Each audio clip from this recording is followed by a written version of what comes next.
कंपिल फरुखाबाद में जिन्होंने भट्टी की है वो जरा हाथ उठाना।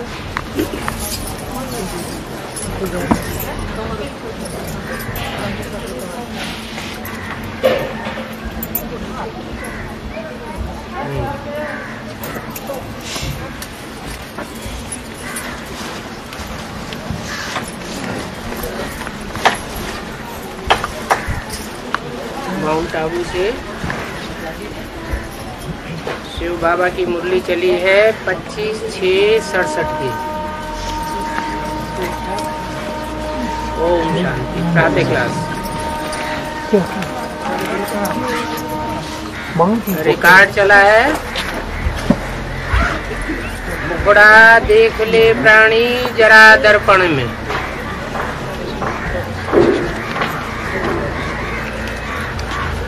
दर्पण कौन सा है? ज्ञान का भी दर्पण है, दिल का भी दर्पण कहा जाता है। दिल दर्पण में अपने पाप और पुण्य दिखाई पड़ते हैं। दिल साफ है तो दिखाई पड़ते हैं।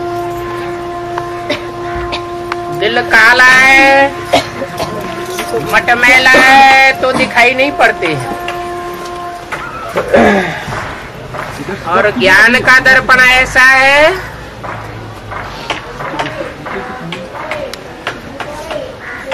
जो ज्ञान का दर्पण सिर्फ ज्ञान सागर बाप से मिलता है। ज्ञान सागर बाप दिल वाला बाप है, एक एक की दिल लेने वाला है। देखते हैं किसके अंदर कितना दिल है।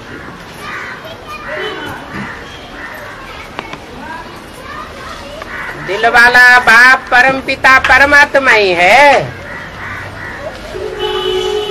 वो ही एक एक की दिल लेने वाला है। इस सृष्टि पर आते हैं तो जो भी 500-700 करोड़ मनुष्य आत्माएं हैं, सबके दिल दर्पण में झांक के देखते हैं कि कौन कितना दिल वाला है, कौन कितना मेरे लिए अर्पण करने वाला है, कहाँ तक तन अर्पण करता है, कहाँ तक मन अर्पण करता है, कहाँ तक अपना धन अर्पण करता है, समय अर्पण करता है, संबंधियों की ताकत अर्पण करता है, संपर्कियों की ताकत अर्पण करता है। एक एक की दिल को झांक के देखते हैं।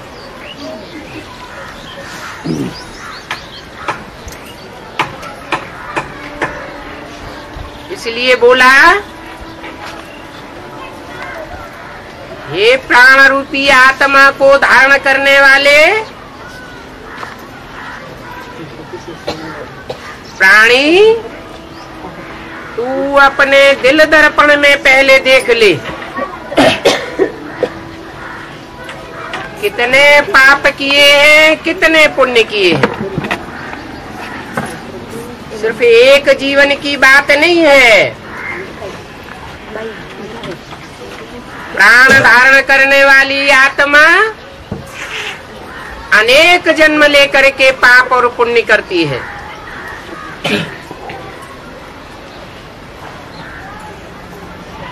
अभी बच्चे जब बैठे हैं तो सुनते हैं, अपन को आत्मा निश्चय करके बैठते हैं। मैं प्राण स्वरूप आत्मा हूँ और ये निश्चय करें कि मैं आत्मा एक परमात्मा बाप से पढ़ाई पढ़ने वाली हूँ। वो परमात्मा बाप दुनिया का बड़े से बड़ा टीचर है, सुप्रीम टीचर कहा जाता है। वो परम पिता भी है, सुप्रीम फादर भी कहा जाता है, सुप्रीम गुरु भी है, जगत गुरु है। मनुष्य तो अपने ऊपर झूठे झूठे टाइटल रखा लेते हैं, जगत गुरु शंकराचार्य, लेकिन सारा जगत उन्हें कभी अपना गुरु नहीं मानता। भारतवर्ष के लोग ही सारे नहीं मानते जगत गुरु। एक भारत में ही ढेर के ढेर जगत गुरु टाइटल वाले हैं,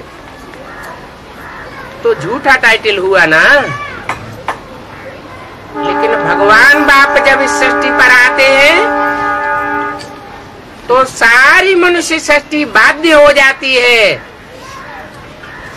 उस भगवान बाप को अपना सुप्रीम टीचर और सुप्रीम गुरु मानने के लिए। इसलिए उनको कहा जाता है जगत गुरु। श्री श्री 108 जगत गुरु ये भगवान का टाइटल है, कोई मनुष्य मात्र का टाइटल नहीं है। अगर मनुष्य मात्र का टाइटल होता तो मनुष्य को पूछा जाता तुम कौन से धर्म के हो। कोई कहेगा क्रिश्चियन धर्म के हैं, कोई कहेगा बौद्ध धर्म के हैं, कोई कहेगा हिंदू धर्म के हैं, कोई कहेगा मुस्लिम धर्म के हैं। अगर मुस्लिम धर्म के हो तो तुम्हारा धर्म पिता कौन है, कब से मुस्लिम धर्म चला आया? कहेंगे 1400 वर्ष पूर्व मोहम्मद आए, तब से मुस्लिम धर्म चला। उससे पहले हमारी वंश परंपरा में इस्लामी थे, इब्राहिम आए, उनसे इस्लाम धर्म चला। तो इस्लाम धर्म खंडों में फैला हुआ है, अरब देश, मिस्र, अफ्रीका वगैरह वगैरह। मुस्लिम धर्म मुस्लिम देशों में फैला हुआ है, ईरान, इराक, अफगानिस्तान, तुर्किस्तान वगैरह वगैरह। कोई ये नहीं कहेगा कि हमारा धर्म पिता जगत का गुरु है। उनकी सीमा ही अपने अपने धर्म खंडों तक है, कोई भी धर्म का क्यों न हो। लेकिन परम पिता परमात्मा सारे जगत का प्रैक्टिकल में गुरु बन करके जाता है। उसका नाम है परम पिता परमात्मा शिव। शिव नाम इसलिए है कि सारे संसार का कल्याण करता है। एक भी मनुष्य मात्र आत्मा ऐसी नहीं रहती जो ये स्वीकार न करे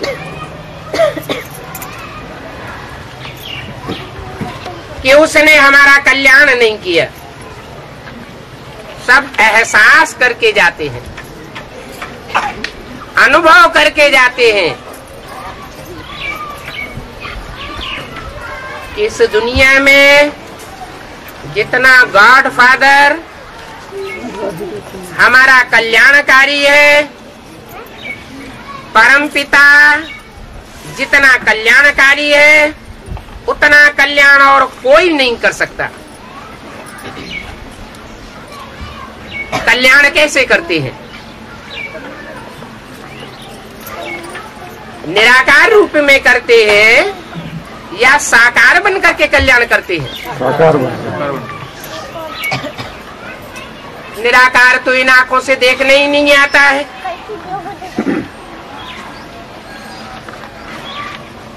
पंडित आचार्यों ने कह दिया है, बिनु पग चले सुने बिनु काना।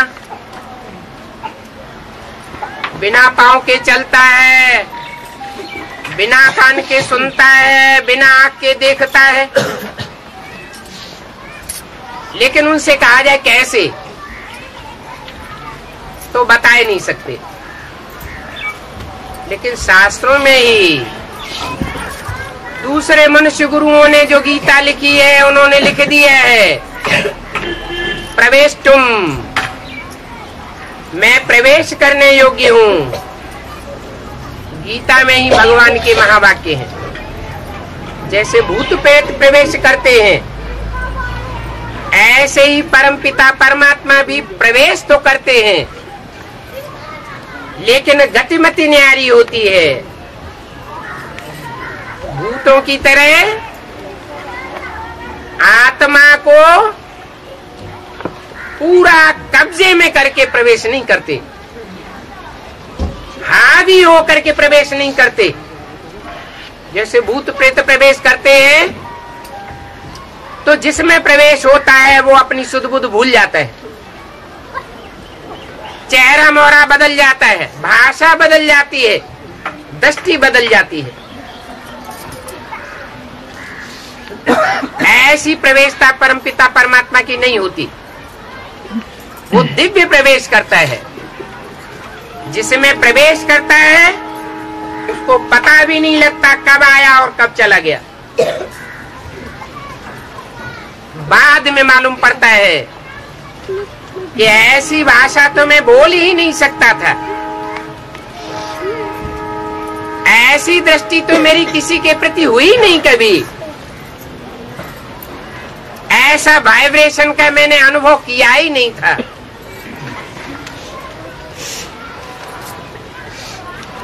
वो दिव्य प्रवेश करता है।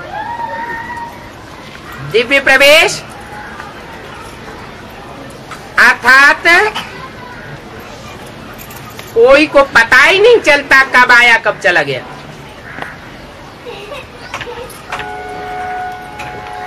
लोग कहते हैं कि भगवान आकर के ब्रह्मा के मुख से वेदवाणी बोलता है।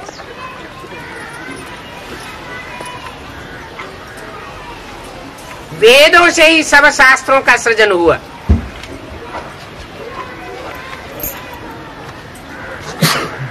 विद धातु से बनता है वेद। विद माना जानकारी, वेद माना जानकारी का भंडार। जैसे ज्ञान का सागर हो, परंतु उस वेद की भाषा को सब नहीं जान सकते। स्वयं ब्रह्मा जिसके मुख से वो वेद वाणी निकलती है, जिसके तन में वो निराकार शिव ज्योति बिंदु प्रवेश करता है, उसको पता भी नहीं चलता कब आया कब चला गया। और जो भाषा बोली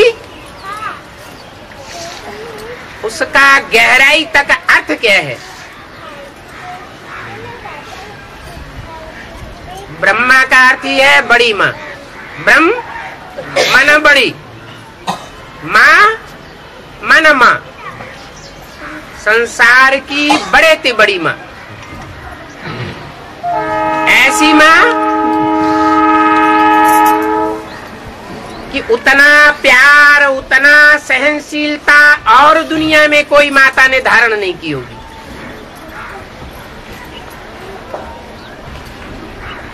कोई खोट नहीं सहनशीलता में, प्यार में कोई कमी नहीं। कोई पच्छड़ माल भी सामने पहुंचा होगा, 10 सेकंड 10 मिनट के लिए ही क्यों न पहुंचा हो। पच्छड़ माल माना मारपीट करने वाले, जानवरों को खाने वाले, हत्या करने वाले, नीच कर्म करने वाले। ऐसी आत्मा भी जब सामने पहुंचती है तो अनुभव करती है जितना ब्रह्मा ने हमको प्यार दिया उतना दुनिया में कोई ने नहीं दिया।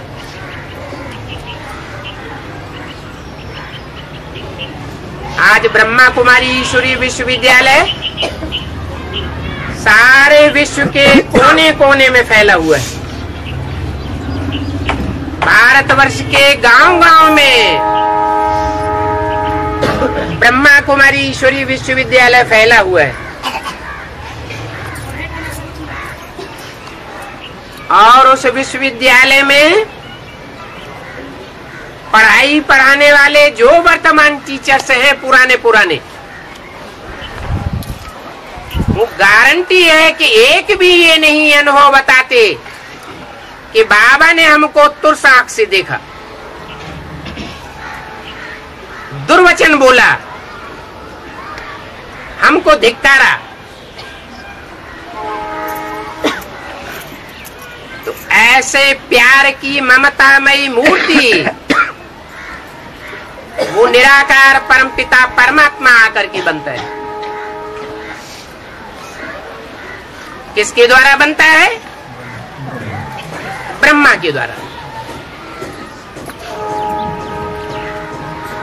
3 देवताएं प्रसिद्ध हैं तो 33 करोड़, लेकिन 3 देवताओं में ब्रह्मा, विष्णु और शंकर ये त्रिदेव बहुत ही प्रसिद्ध है, क्योंकि इन 3 देवताओं के द्वारा वो निराकार इस सृष्टि पर आकर के अपना कार्य संपन्न कराता है।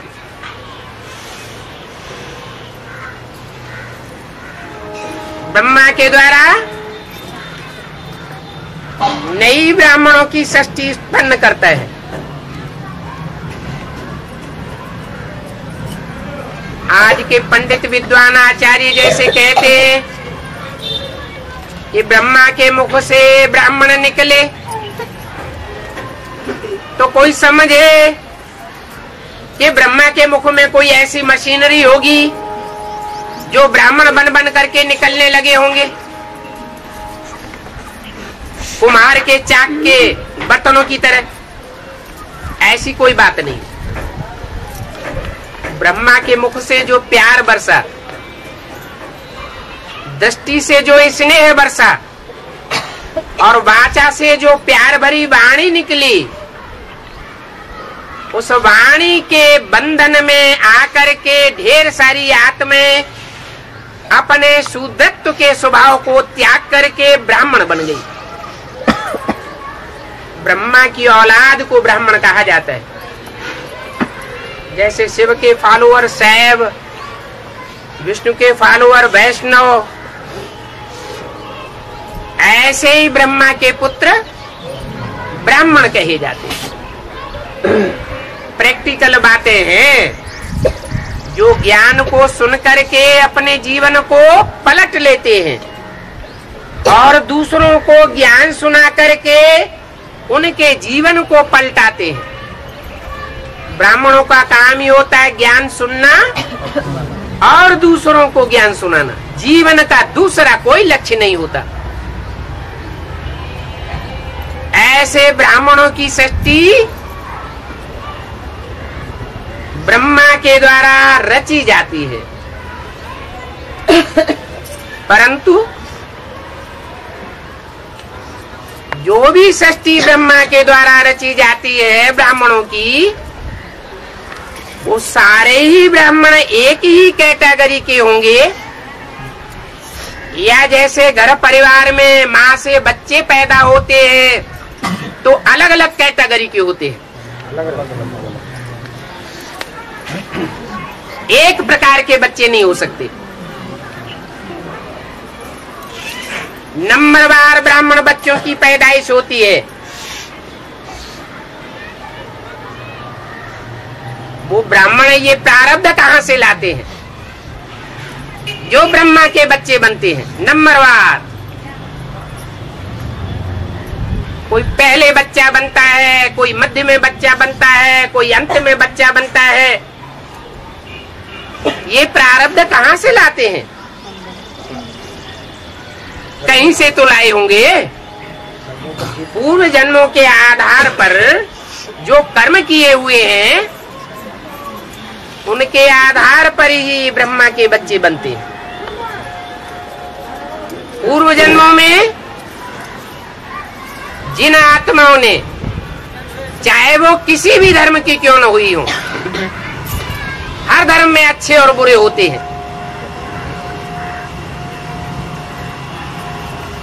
जिन्होंने अच्छे अच्छे कर्म किए हैं,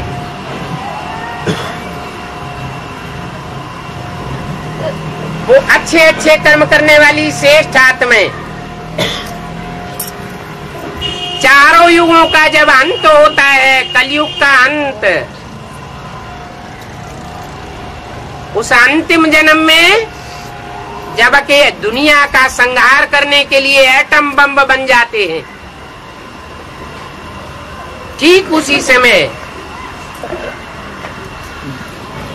वो ब्राह्मण आत्माएं ब्रह्मा की औलाद आकर के बनती है।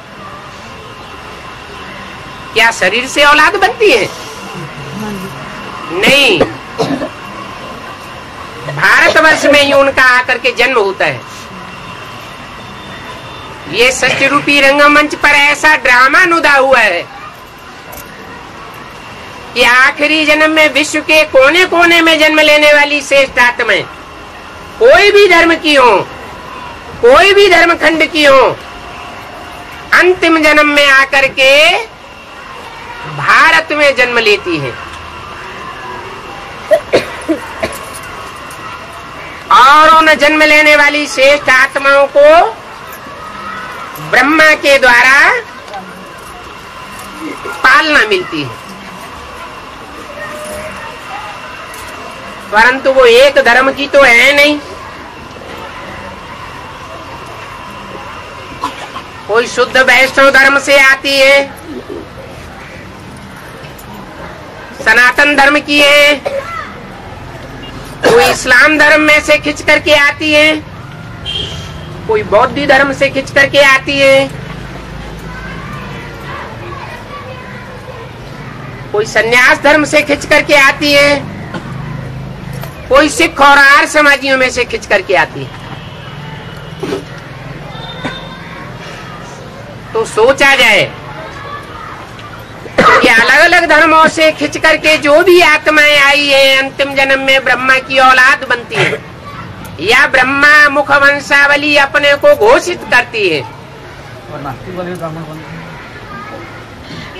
उनका बनना न बनना बराबर है। नास्तिक कोई धर्म नहीं होता है, क्योंकि उनमें धारणा नहीं होती है। उनको कितना भी ज्ञान सुनाया जाए, उनको जो करना है सो करेंगे, एक कान से सुनेंगे, दूसरे कान से निकाल देंगे, ज्ञान को धारण नहीं कर सकते, ब्राह्मणत्व के गुणों को धारण नहीं कर सकते। उनकी बात छोड़ दीजिए। तो दुनिया में छोटे बड़े धर्म और मठ पंथ मिला करके 9 धर्म हैं।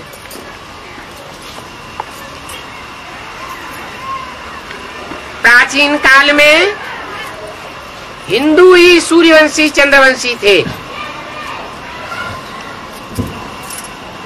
गीता में आया है कि मैं जब आकर के इस सृष्टि पर ज्ञान सुनाता हूं तो पहले पहले सूर्य को सुनाता हूं। सूर्य से जो डायरेक्ट सुनने वाले होते हैं वो सूर्यवंशी कहे जाते हैं। चंद्रवंशी फिर आज से 2500 साल पहले इब्राहिम से पैदा हुए इस्लाम वंशी, फिर बौद्धी वंशी, क्रिश्चियन वंशी, सन्यास वंशी, मुस्लिम वंशी, सिख वंशी, आर्य समाजी और लास्ट में एटम बम बनाने वाले नास्तिक।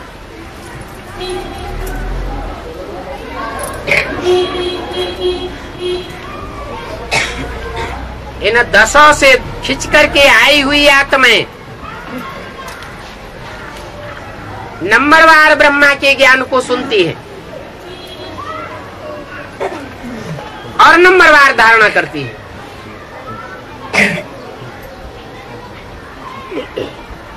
उन ब्राह्मणों के आधार पर ही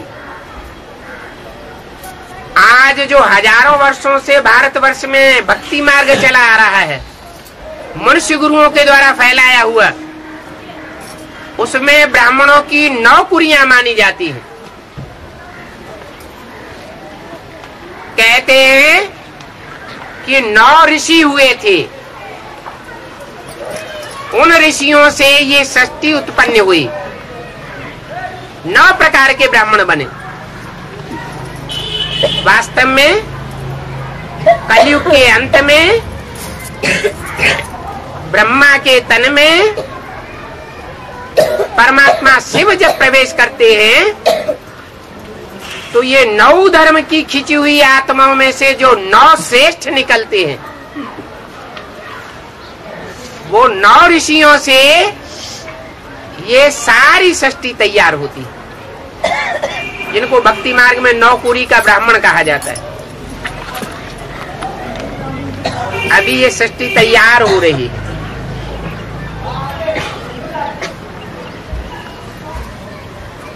उन तैयार होने वालों में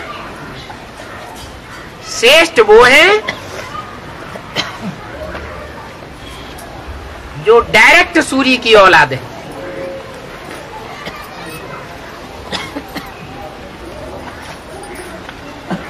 अब बस डायरेक्ट सूर्य कौन है, चंद्र कौन है, पृथ्वी कौन है, क्योंकि पृथ्वी को माता कहा जाता है शास्त्रों में, धरणी माता। माता के ऊपर जब बहुत दुख बढ़ जाता है तो कहते हैं भगवान आते हैं। वो कौन सा युग है जब धरणी माता पृथ्वी माता के ऊपर बहुत दुख का बोझ बढ़ जाता है, बहुत पाप बढ़ जाते हैं।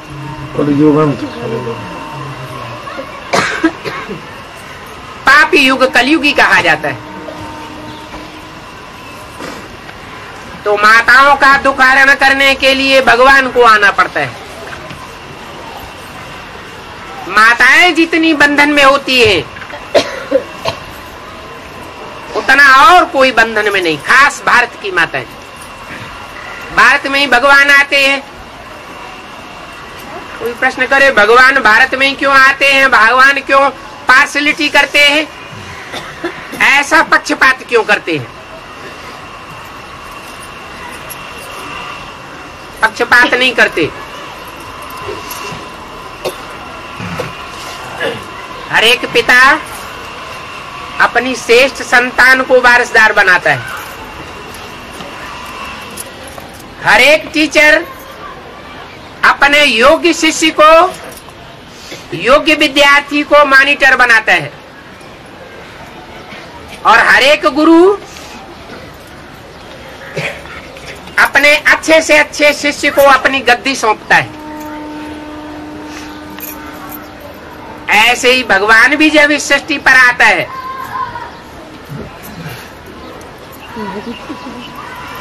तो जो श्रेष्ठ आत्माएं हैं उनका चयन करता है नवग्रहों के रूप में। वो तो आसमान के जड़ ग्रह हैं।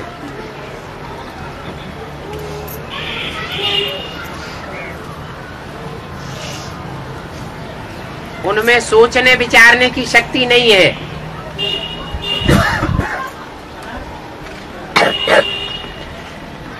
तो पर्सनिफिकेशन किया हुआ है शास्त्रों में। बुद्धदेव, मंगलदेव, सोमदेव, शुक्राचार्य, शनिदेव, वो पर्सनिफिकेशन मनुष्य की जड़ बुद्धि ने जड़ ग्रहों के ऊपर समझ लिया। वास्तव में मनुष्य जाति में ही वो 9 श्रेष्ठ आत्माएं हैं। जिनको भगवान पहचानता है, उनको चुनता है, पढ़ाई पढ़ाता है, पालना देता है, सृष्टि का नियंता बनने के लिए आगे बढ़ाता है।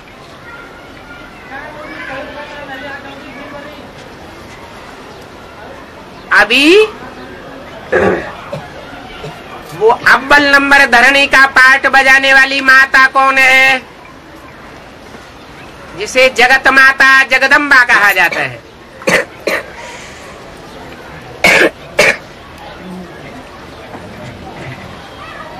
सारी धरणी में श्रेष्ठ देश कौन सा है, जिसे भारत माता कहा जाता है।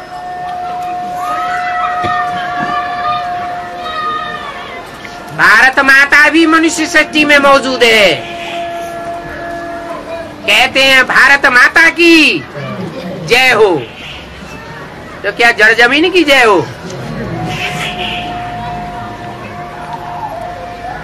जड़ जमीन की बात नहीं है। सूर्य देव कहते हैं, सूर्य के चारों ओर नवग्रह चक्कर लगाते हैं, चक्कर काटते हैं। सारी दुनिया भगवान के आसपास चक्कर काटती है।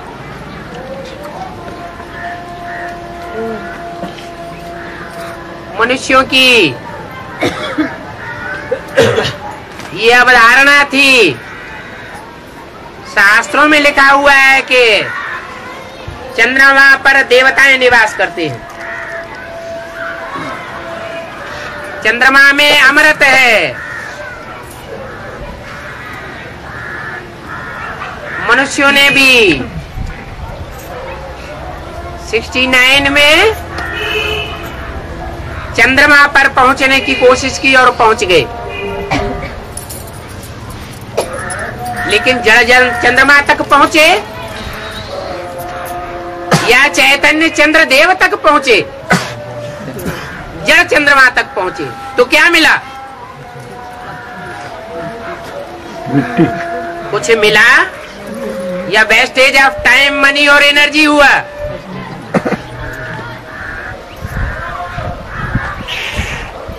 क्योंकि मनुष्यों की पढ़ाई पढ़ी, उसके आधार पर वेस्टेज ऑफ टाइम, मनी और एनर्जी किया, मिला कुछ नहीं। अभी भगवान जो पढ़ाई पढ़ाते हैं, उस पढ़ाई के आधार पर वो ज्ञान चंद्रमा चंद्रदेव को कोई पहचान सकता है। भारतीय परंपरा में कहा जाता है कृष्णचंद्र कितनी कला संपूर्ण थे? 16 कला संपूर्ण। वो जड़ चंद्रमा में भी स्थूल रोशनी आती है 16 दिन, 15-16 दिन घटता है, 15-16 दिन बढ़ता है। उसके मानिंद कृष्ण की आत्मा है। ऐसे ही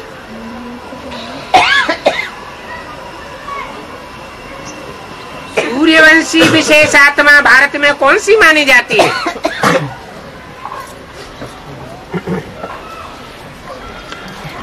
एक आत्मा का नाम चाहिए।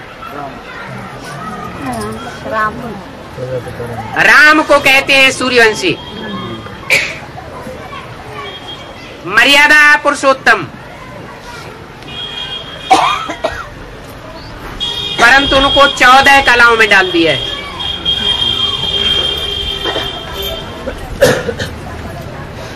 अरे सूर्यवंशी राम है तो सूर्य कौन हुआ? कोई तो हुआ होगा। वो सूर्य की हिस्ट्री किसी को पता नहीं है, क्योंकि राम को 14 कला त्रेता में डाला हुआ है, किसी को पता ही नहीं है कि राम सृष्टि के आदि में थे। सतयुग के आदि में 16 कला संपूर्ण से भी ऊंची स्टेज थी उनकी, कलातीत थे। इसलिए शास्त्रों में गाया हुआ है, कलातीत कल्याण कल्पांतकारी, सारी सृष्टि का कल्याण करने वाला है, सारे कल्प का अंत करने वाला है। कल्प माने चतुर्युगी, सतयुग, त्रेता, द्वापर, कलयुग, 4 सीन है इस ड्रामा के। चारों सीन का जब अंत होता है तो निमित्त बनती है राम की आत्मा। कौन है राम की आत्मा जो निमित्त बनती है? उसके लिए भी शास्त्रों में तो बताए दिए है, लेकिन फिर पूरा अर्थ नहीं समझते।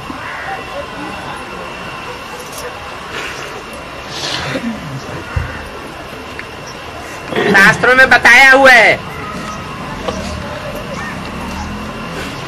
शिवद्रोही मम दास कहावा, सो नर सपने मोहि न पावा। जो शिव का द्रोही है वो मेरे को प्राप्त नहीं कर सकता।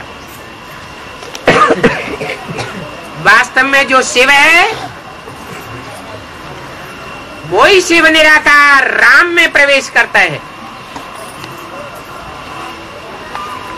जो शिव है वो ही शिव निराकार, जो सतयुग के आदि में 16 कला संपूर्ण कृष्ण की आत्मा बनती है।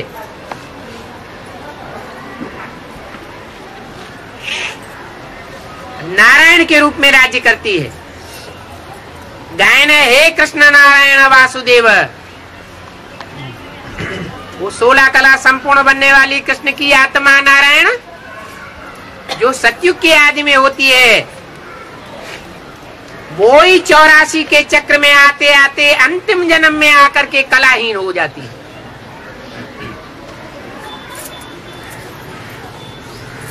और उस कलाहीन में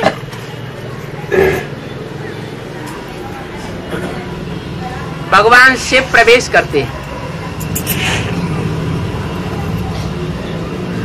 प्रवेश करके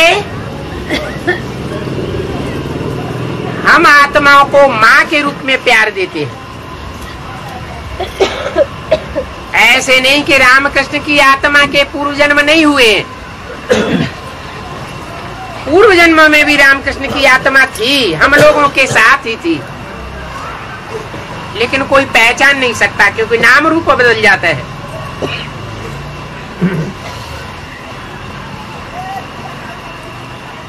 मनुष्य आत्मा अपना नया जन्म लेने के बाद पूर्व जन्म की बातें भूल जाती है,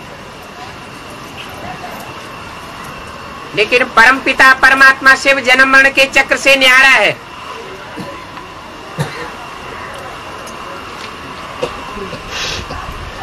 उस चक्र में न आने के कारण उसको इस सारे सृष्टि चक्र का ज्ञान है, वो कभी भूलता नहीं है, वो सदैव स्मृति स्वरूप है, सदैव आत्म की स्थिति में रहने वाला है। देह का जन्म, गर्भ का जन्म लेता ही नहीं, तो उसको कभी भी देहभान आता ही नहीं, इसलिए उसको सदा शिव कहा जाता है। जो सदा रूहानियत में रहने वाला है, आत्म की स्थिति में रहने वाला है, उसके नीचे गिरने का कभी सवाल ही नहीं। वो अच्युत है, वो सदैव ऊंची स्टेज में रहने वाला है। कौन सी ऊंची स्टेज? जो गीता में भी लिखी हुई है, मनुष्य गुरुओं ने लिखी भी है, लेकिन गलती के कारण बुद्धि भ्रमित हो जाती है, विकारी बुद्धि है, कामी क्रोधी बुद्धि है, इसलिए फिर भगवान को सर्वव्यापी भी कह दिया। गीता में ही श्लोक भी लिखा हुआ है, मैं कहाँ का रहने वाला हूँ, भगवान खुद बताते हैं। न तद्भासयते सूर्यो न शशांको न पावक यद गत्वा न निवर्तन्ते तद्धाम परमं मम। जहां न सूर्य चांद सितारों का प्रकाश पहुंचता है, इतना परे का धाम है, वहां का मैं रहने वाला हूं। जहां जाकर के आत्माएं फिर वापस इस कलयुगी पापी दुनिया में नहीं लौटती, वो मेरा परम धाम है। गीता में स्पष्ट बोला हुआ है, और गीता दुनिया का सर्वोपरि ग्रंथ माना जाता है ज्ञान का। सर्वशास्त्र शिरोमणि कही जाती है गीता, है तो मनुष्यों की लिखी हुई। कोई भी धर्म पिता आकर के अपने हाथों से धर्म ग्रंथ नहीं लिखते हैं। मोहम्मद ने कुरान नहीं लिखी, महात्मा बुद्ध ने धम्मपद नहीं लिखा, क्राइस्ट ने बाइबल नहीं लिखी, गुरु नानक ने गुरु ग्रंथ साहब नहीं लिखा। धर्म पिताएं धर्म स्थापना करने के लिए आते हैं तो मुख से डायरेक्ट बोलते हैं, मुख से बोल करके सुनावेंगे या किताब में बैठ के लिखेंगे। हजारों वर्ष पहले क्या कागज होता था? 2500 वर्ष से पुराना कोई भोजपत्र भी नहीं मिलता। भोजपत्र जिनके ऊपर शास्त्र लिखे हुए हैं, तो सब धर्म पिताओं की तो हिस्ट्री 2500 वर्ष की मिलती है। भगवान कब आया वो तो हिस्ट्री भी किसी के पास नहीं है। तो भगवान कागज पर बैठ के लिखेगा क्या? वो भी आकर के बोलता है, ब्रह्मा के मुख में आकर के बोलता है। इतनी मीठी भाषा बोलता है जैसे बच्चे को माँ लोरी सुनाती है, मीठी नींद में सुलाई देती है, ऐसी ज्ञान की लोरी सुनाता है। उस मीठी वाणी का नाम शास्त्रों में मनुष्यों ने दे रखा है कृष्ण की बांसुरी, क्योंकि कृष्ण के अंतिम जन्म के चोले में वो निराकार प्रवेश करता है और मीठी वाणी सुनाता है। माँ के रूप में प्यार देता है, वात्सल्य देता है, सौम्य पाठ बजाता है, प्यार भरा पाठ बजाता है। जैसे छोटे बच्चों को माताएं प्यार देती हैं, बच्चे जब बड़े हो जाते हैं तो माता के कंट्रोल से बाहर हो जाते हैं, बाप उनको कंट्रोल करता है। ऐसे ही ये रामकृष्ण की आत्माएं षष्ठी रूपी रंगमंच पर निमित्त रूप में माता पिता का पाठ बजाने के लिए नुधी हुई है। इसलिए कहा जाता है राम बाप, और कृष्ण को बच्चे के रूप में पूजा जाता है। राम के बड़े रूप की पूजा होती है और कृष्ण बच्चे के रूप में पूजा जाता है, क्योंकि राम के अंतिम जन्म में परमात्मा शिव प्रवेश करके शंकर नाम रूप से प्रत्यक्ष होते हैं। इसलिए वो शंकर बच्चा ही बोलता है। राम के रूप में रामायण में बोला है, शिवद्रोही मम दास कहावा, सो नर सपने मोह न पावा। क्यों? क्योंकि शंकर शिव का बच्चा है। लोग समझते हैं शिव शंकर एक ही है। अरे एक ही है तो दो नाम क्यों हैं? और उन दो नामों के अपोजिट अर्थ क्यों हैं? शिव माना कल्याणकारी और शंकर माना संहारकारी। कहाँ कल्याण करने वाला और कहाँ सृष्टि का संहार करने वाला? कल्याण करने में सुख होता है या संहार करने से सुख होता है? कल्याण करने से सुख होता है। इसलिए शिव सदैव कल्याणकारी है। वो जन्म मरण के चक्र में आने वाला ही नहीं है।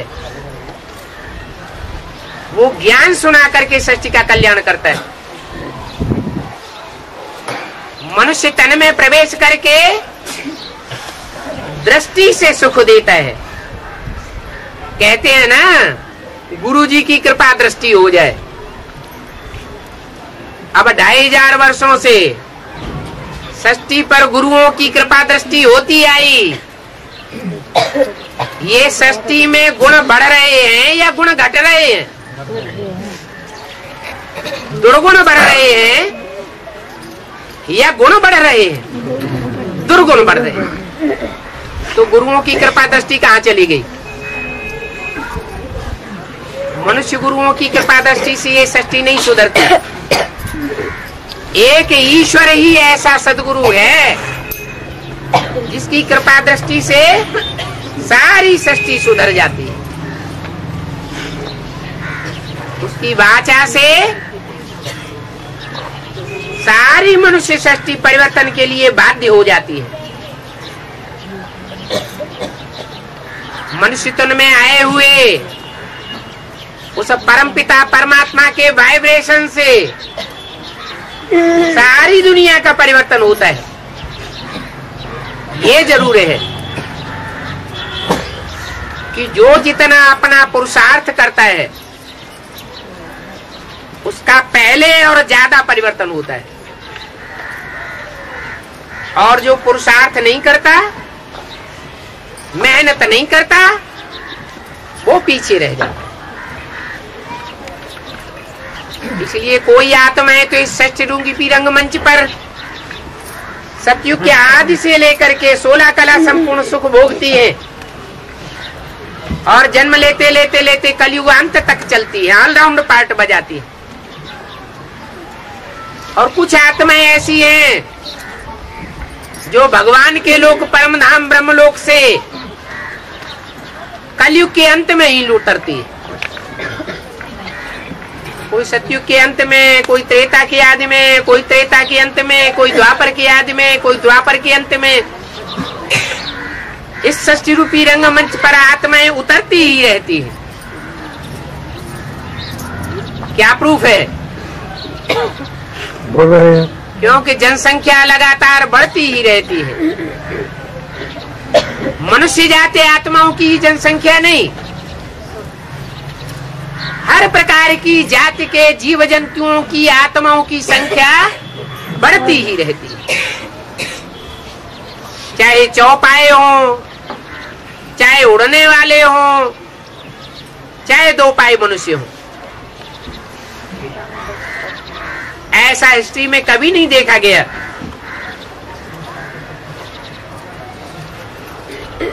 कि संख्या कम हो गई हो। नहीं, ऊपर से हर जाति की आत्माएं उतरती रहती है, जनसंख्या बढ़ती रहती है। जो उतर आती है उनको वापस जाने का रास्ता नहीं मिलता, कोई बताने वाला नहीं। बिन गुरु होए कि ज्ञान, बिना गुरु के गति नहीं। वापस कैसे जावेंगी? जा ही नहीं सकती। ये ड्रामा नुदा हुआ है। मनुष्य आत्माएं जो कि सृष्टि पर आकर के सुख भोगते भोगते नीचे गिरती जाती है, सुख कम होता जाता है, दुख बढ़ता जाता है। रौरव नरक जब ये दुनिया बन जाती है, पुराना मकान हो जाता है, सृष्टि पुरानी हो जाती है, तो ये सृष्टि का मालिक बाप परमपिता परमात्मा से वे इस सृष्टि पर फिर आता है और प्राणी मात्र के बीच, आत्माओं के बीच में जो श्रेष्ठ जाति की आत्मा है, मनुष्य जाति है, उसका उद्धार करता है।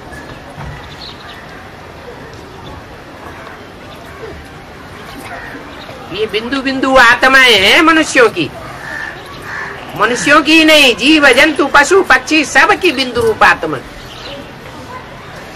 इसलिए गीता में कहा गया है,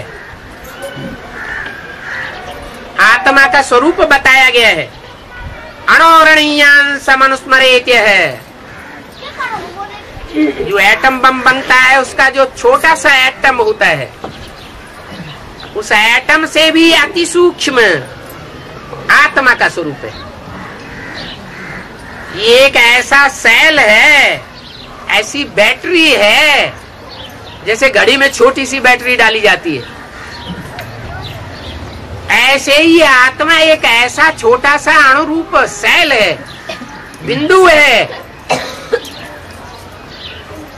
जो सारे शरीर रूपी यंत्र को संचालन करता है।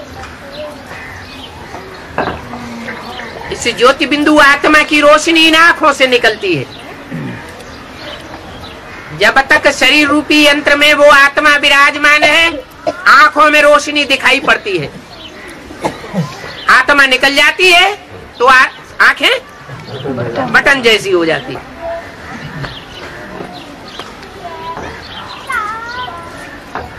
ये आत्मा इस शरीर में भ्रकुटी के मध्य निवास करती है। कोई भी जीव जंतु हो, पशु पक्षी हो, कोई की पूंछ में निवास नहीं करती। कहाँ निवास करती है? दोनों आंखों के बीच में जो भ्रकुटी है, बड़ी पूरी कुटी है। इसलिए क्योंकि इस शरीर का राजा आत्मा उस पर विराजमान है।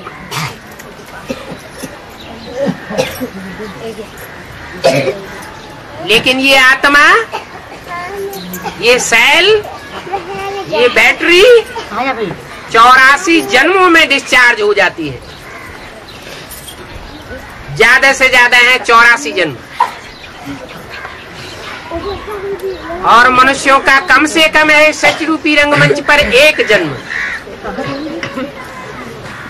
तो बताओ, इस सच रूपी रंगमंच पर 1 जन्म लेने वाली आत्माओं की संख्या ज्यादा होगी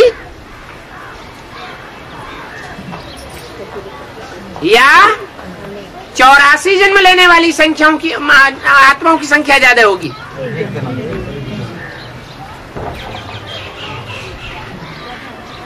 एक जन्म लेने वाले बहुत करोड़ों की तादाद में, और 84 जन्म लेने वाले सिर्फ 9 लाख। इसलिए 9 लाख सितारे आसमान में गए हुए हैं। वो हैं आसमान के जड़ सितारे, और ये हैं इस धरती के चैतन्य सितारे। कोई सितारे कम रोशनी देते हैं, कोई सितारे ज्यादा रोशनी देते हैं। जो ज्यादा रोशनी देने वाले सितारे हैं वो नवग्रहों के रूप में पूजे जाते हैं। सूर्य को नक्षत्र माना जाता है, वो ग्रहों की गिनती में नहीं है। नक्षत्र माना स्वयं प्रकाशित, उसमें स्वयं ही ज्ञान का प्रकाश बरता है।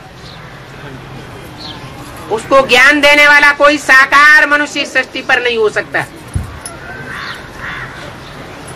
वो गुरुओं का गुरु है, बापों का बाप है, टीचर का टीचर है, सुप्रीम टीचर है। उसको राम कहा जाता है। राम की आत्मा को इस सारी मनुष्य सृष्टि में कोई पढ़ाई नहीं पढ़ा सकता। वो सबको पढ़ाई पढ़ाने वाला है। अगर कोई पढ़ाता है तो वो है निराकार शिव। वो निराकार शिव एक में आता है। गॉड फादर इज वन, तो गॉड का बच्चा भी वन कहा जाता है। इसलिए वो एक व्यापी बन करके आता है। अज्ञानी मनुष्य गुरुओं ने उसे सर्वव्यापी कह दिया। मेरे में है, तेरे में है, इसमें है, उसमें है, हर तरफ भगवान ही भगवान। सारी सृष्टि में 2500 वर्ष से ढूंढा, कहीं नहीं मिला, तो क्या कह दिया? क्या कह दिया? सब जगह मौजूद है, ढूंढने का सवाल ही नहीं। अरे सर्वव्यापी है तो सारी सृष्टि का कल्याण कैसे करेगा? एक व्यापी बनकर के सारी सृष्टि का कल्याण कर सकता है या सर्वव्यापी बनकर के कल्याण कर सकता है? वेदों की ऋचाओं में भी लिख दिया है, क्योंकि जिस समय वेद बनाए गए थे उस समय सात्विक बुद्धि थी मनुष्यों की। उसमें भी लिखा हुआ है कि हे परमपिता, हम पहले तुम्हें सर्वव्यापी नहीं मानते थे, अब सर्वव्यापी मानते हैं। गीता में भी लिखा हुआ है, मैं सूरज चांद सितारों की दुनिया से परे पार लोक का रहने वाला हूं, तो भी सर्वव्यापी कह दिया। अरे शास्त्र तो अनेक मनुष्य गुरुओं के द्वारा लिखे हुए हैं। तुंडे तुंडे मतिर भिन्ना, एक की बात न मिले दूसरे से। एक ही गीता की सैकड़ों टीकाएं कर दी, सैकड़ों व्याख्याएं कर दी, एक व्याख्या न मिले दूसरी व्याख्या से। माध्वाचार्य की गीता कहती है आत्माएं अनेक हैं, शंकराचार्य की गीता कहती है एको ब्रह्म द्वितीयो नास्ति। आत्माएं अनेक नहीं है, एक ही ब्रह्म है, वही अनेक रूपों में भासता है। जैसे पानी के बुदबुदे हैं सागर में, वो सागर में मिल जाते हैं, एक ही सागर है। अब क्या सच्चा क्या झूठा कौन बताएगा? भगवान ही आकर के बताता है। बच्चे, मैं सर्वव्यापी नहीं हूं। जब सृष्टि का अंतकाल होता है तो मैं आकर के अपना परिचय देता हूं, और जब सब मनुष्य आत्माओं को मेरा परिचय मिल जाता है तो सब मेरी याद में लीन हो जाते हैं, लवलीन हो जाते हैं। बाकी मेरे में व्यापक नहीं है, तेरे में व्यापक नहीं है, वो तो एक व्यापी होकर के आता है, तब तो एक को पहचानेंगे। अगर भगवान सर्वव्यापी होके आए तो भगवान को पहचानेंगे कैसे? पहचान सकेंगे? ढेर सारे भगवान हो गए, कैसे पहचाने? इसलिए भगवान कहते हैं कि मुझे ज्ञानी तू आत्मा विशेष प्रिय है। क्या? भक्त आत्मा प्रिय नहीं है। भक्त अंधश्रद्धा में आकर के आज एक को गुरु मानेंगे, कल दूसरे को मानेंगे, परसों तीसरे को मानेंगे। जो ज्ञानी होगा वो ज्ञान के आधार पर, बुद्धि के आधार पर विश्लेषण करेगा, ये राइट ये रंग बात, और उस पर पक्का हो जाएगा, मजबूत हो जाएगा, हिलेगा नहीं।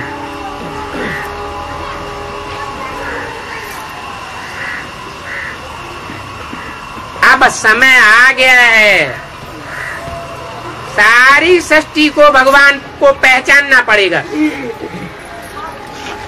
जो पहले पहले पहचान लेगा, मान लेगा, जान लेगा और उसके बताए हुए रास्तों पर चलेगा, वो पांडवों की लिस्ट में आ जाएगा।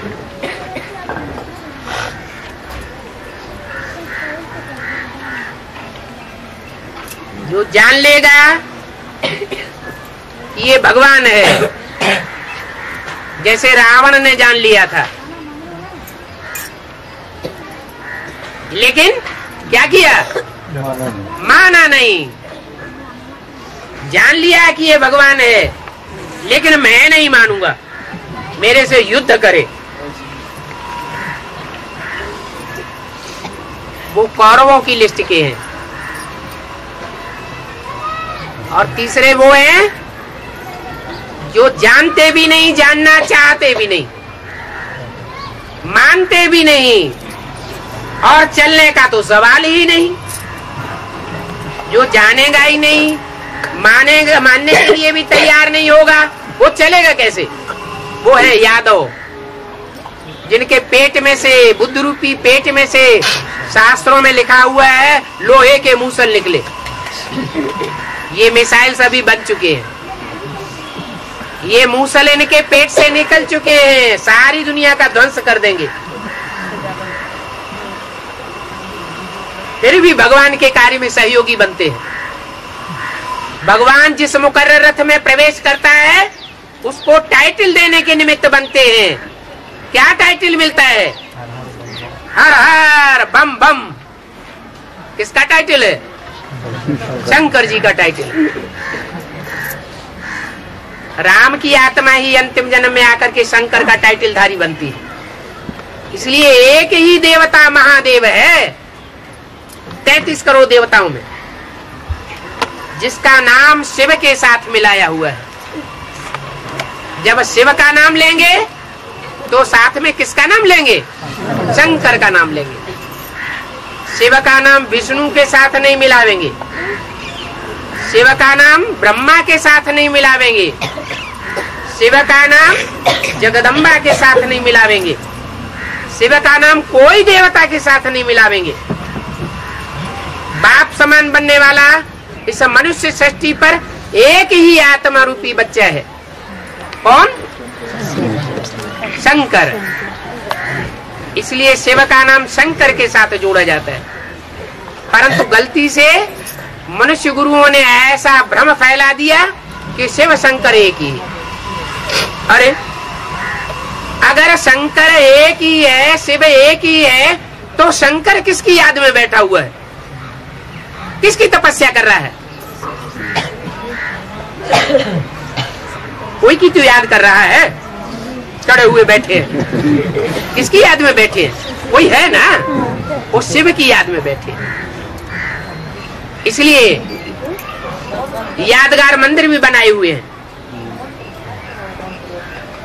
पुराने पुराने जो शिव के मंदिर हैं उनमें बीच में शिवलिंग होता है, आजू बाजू की दीवारों में देवताओं के चित्र लगे हुए हैं, उनमें मुख्य स्थान पर शंकर का चित्र होता है।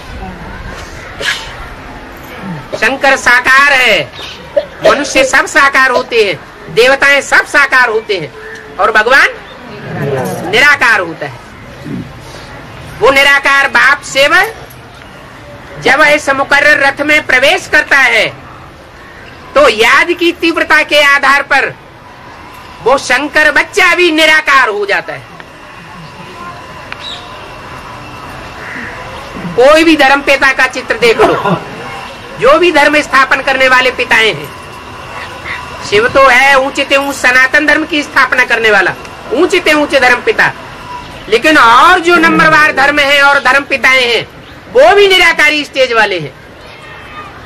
महात्मा बुद्ध का चित्र देखो, चेहरा और दृष्टि को देखने से ही पता लगता है कि ये आत्मा इस दुनिया में नहीं है, बुद्धि से उपराम है। क्राइस्ट का चित्र देखो, ध्यान से देखो, कभी निराकारी स्टेज स्पष्ट दिखाई पड़ेगी। गुरु नानक का चेहरा देखो, वो निराकारी स्टेज उस निराकार परम ब्रह्म परमेश्वर को याद करने से उनकी बनी है। लेकिन उन धर्म पिताओं ने ज्ञान नहीं लिया। भगवान का ज्ञान एक कान से सुना और दूसरे कान से निकाल दिया। सिर्फ इतना ज्ञान लिया कि मैं आत्मा ज्योति बिंदु और वो परम पिता परमात्मा ज्योति बिंदु, बस याद में बैठ गए। सृष्टि के आदि मध्य अंत का ज्ञान ही नहीं लिया, तो आज से लेकर के अंत तक पाठ कैसे बजावेंगे? 84 के चक्र में नहीं आते। द्वापर युग से इस सृष्टि पर आते हैं, जब इस सृष्टि पर द्वैतवाद फैल जाता है। ओम शांति।